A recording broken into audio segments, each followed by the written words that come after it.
Imagine a mother holding her child, not in the warmth of a blanket, but in the dust of a collapsed building.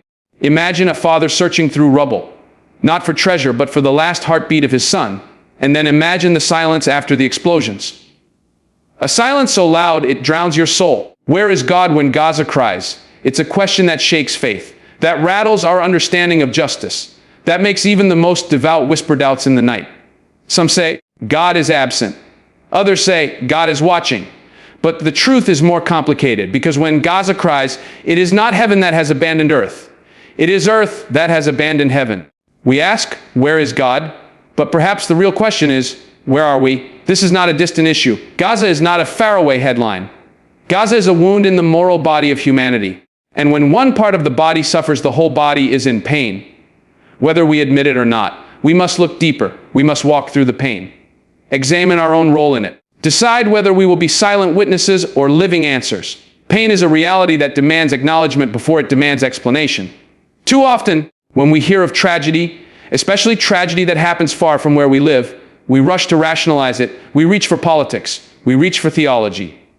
We reach for statistics to make sense of it. But in doing so, we risk skipping the most basic human step, to pause, to truly see the pain. In Gaza, pain is not abstract. It is concrete. It has names. It has faces. It is a little girl clutching the school bag she can never take back to class because her school no longer exists. It is an elderly man staring at the flattened space where his home once stood, his memories scattered in the dust. It is doctors working by flashlight, their hands trembling not from lack of skill, but from exhaustion because they have been awake for 48 hours straight. To acknowledge pain is to sit with it, not to look away when the images become too uncomfortable, not to scroll past because the news makes us feel helpless. It is to let the reality of another's suffering interrupt our comfort.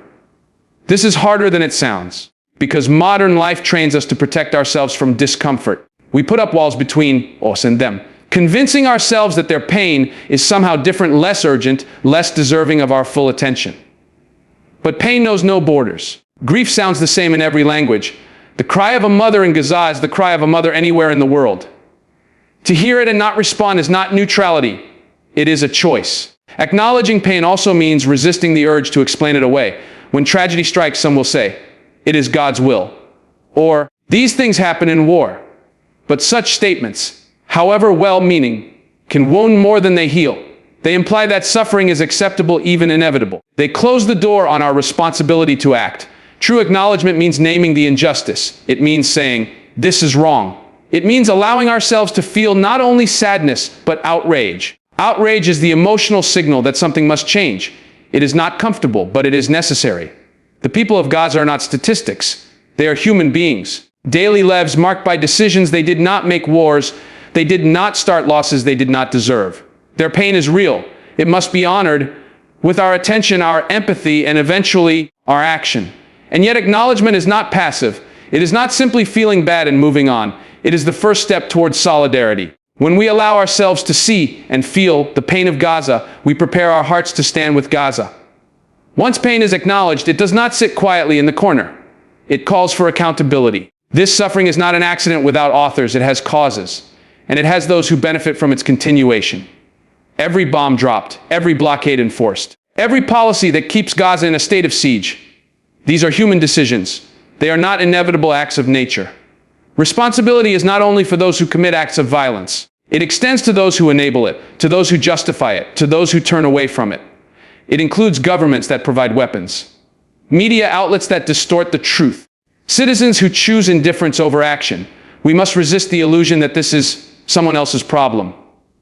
Injustice anywhere is a threat to justice everywhere. The same structures that allow the suffering of Gaza to continue are the ones that erode the moral fabric of the entire world. Responsibility also means self-examination. We must ask ourselves, are we complicit through silence, through the products we buy, through the voices we amplify or ignore? Responsibility is uncomfortable because it demands change, not just in what we think, but in how we live. The cry of Gaza is not only the cry of a single people, it is the cry of humanity itself. When a child in Gaza loses their home, humanity loses part of its soul. When a journalist in Gaza risks their life to tell the truth, humanity gains a measure of dignity. The pain of Gaza is our pain, whether we recognize it or not, because human dignity is indivisible.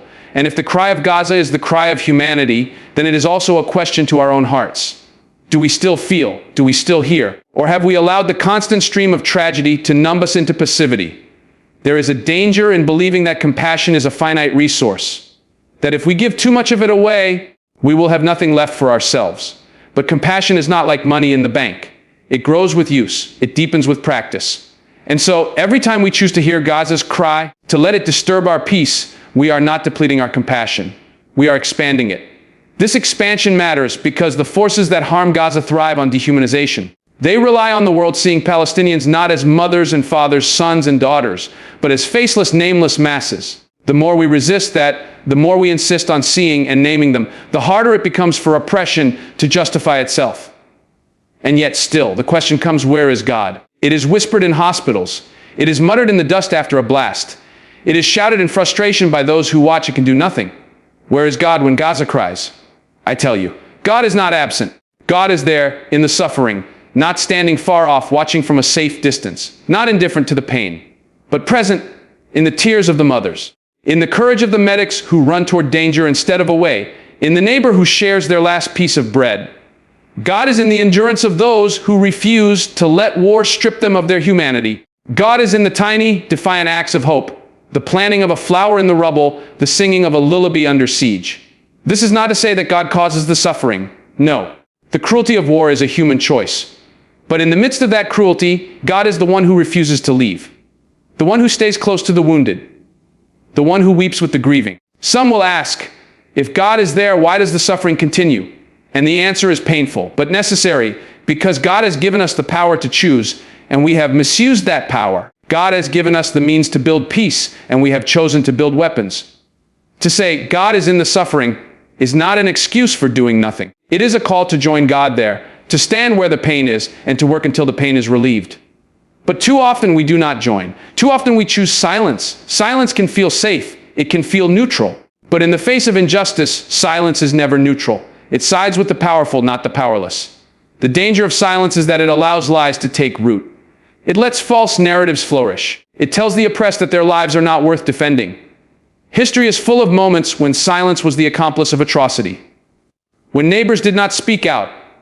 When governments did not intervene. When the world said, it's not our problem. And every time, silence was not a shield. It was a weapon in the hands of those who did harm. We cannot be silent about Gaza. Not when homes are turned to dust. Not when children are buried before they have even learned to read. Not when the air is filled with the sounds of drones instead of songs. Our voices may not end the siege overnight, but silence will never end it at all. Faith itself is tested in moments like this. Faith under fire is not about easy answers or perfect confidence. It is about holding on when the ground shakes beneath you. It is about daring to believe in justice even when injustice seems to rule.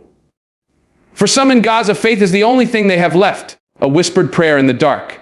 A verse recited to calm a frightened child. A belief that there is a world beyond the walls and the bombs. For those outside Gaza, faith may mean believing that our actions, however small, matter. That our letters, our protests, our boycotts, our donations, they add up. They push the needle of history toward justice even if the movement is slow. Faith under fire is stubborn. It refuses to be extinguished by despair. It chooses to see light, not because the darkness is gone, but because the light is worth seeking.